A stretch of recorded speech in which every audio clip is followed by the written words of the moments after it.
Has this ever happened to you? Oh no! I suddenly have to teach all my classes online. How about this? Gatherings of up to 25 people are allowed again? But how will I teach my 100-person lecture class?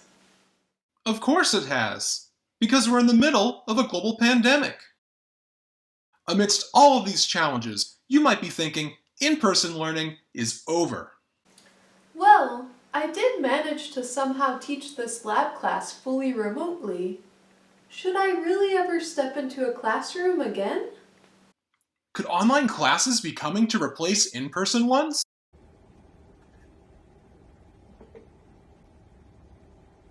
Whee! Telepresence robots are the way of the future! But hold on, Professor.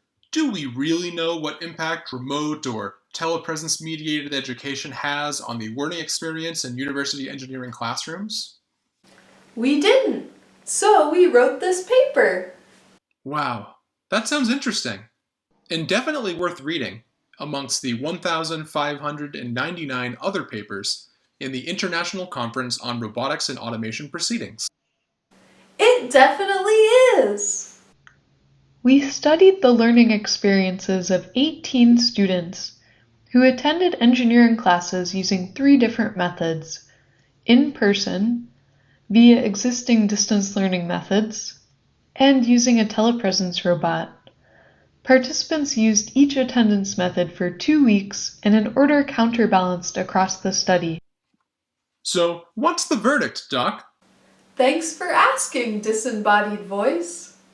Our collective quantitative and qualitative data showed that, during in-person learning, students felt most present, able to express themselves, aware of classroom happenings, social, able to interact with classmates, and engaged. Ease of learning is also good during in-person learning, although students found it similarly easy to learn using current distance learning technologies. Comparing different remote learning tools, we see that telepresence robots lead to better presence, self-expression, and participation outcomes, while existing remote learning tools are more trustworthy, straightforward, reliable, and comfortable to use. I see. So there's some balance between the advantages of existing remote learning tools and telepresence robots. And in-person learning wins in almost all categories. But when in-person learning isn't an option, what can we do to improve distance learning via telepresence robot?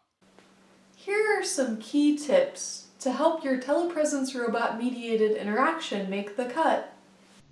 Provide good training or onboarding experiences. These systems are harder to use than remote video streams, so users need a chance to build their skills.